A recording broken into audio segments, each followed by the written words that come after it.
Спорная тема с установкой памятника знаменитому летчику Амедхану Султану в крымской столице немного утихла, хотя до столетия героя осталось всего 2 месяца.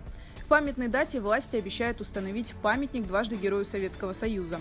В начале года стало известно о решении властей перенести памятник в неприметный сквер между проспектом Кирова и переулком Пионерский. Ранее предполагалось, что памятник установят в центре площади, названный в честь героя.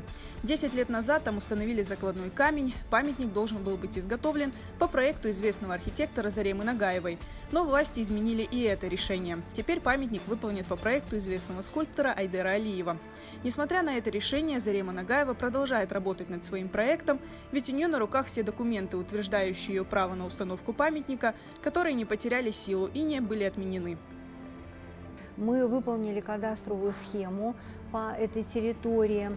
Там, где находится закладной камень, все об этом знают, об этой территории.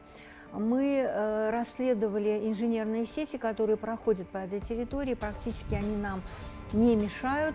Территория свободна от сетей, они проходят с краю. Это зеленая зона. Никаких помех там нет. Группа Заремы Нагаевой пытается оформить земельный участок, который был выделен под установку памятника. Это так называемый треугольник по улице Козлова. Они отправили запрос в администрацию города, но ответа пока нет.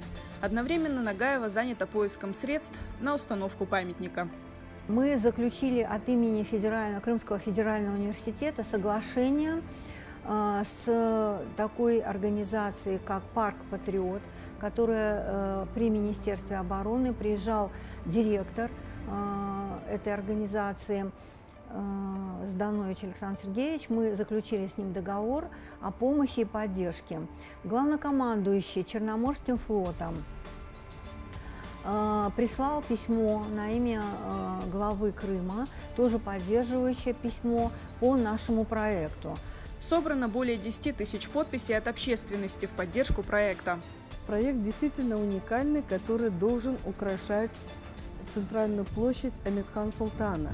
Он такой, вы знаете, великолепный, он очень красивый, он 15 метров высоты, стоит Амедхан, возле него вот эта серебристая ступенечка, вверх, а наверху там самолет-истребитель. Вот он будет украшать площадь Амедхана Султана. Зарема Нагаева со своей группой готова установить памятник летчику в следующем году, если удастся оформить земельный участок и уладить все спорные вопросы. Территорию же по проспекту Кирова власти обещают облагородить до конца сентября.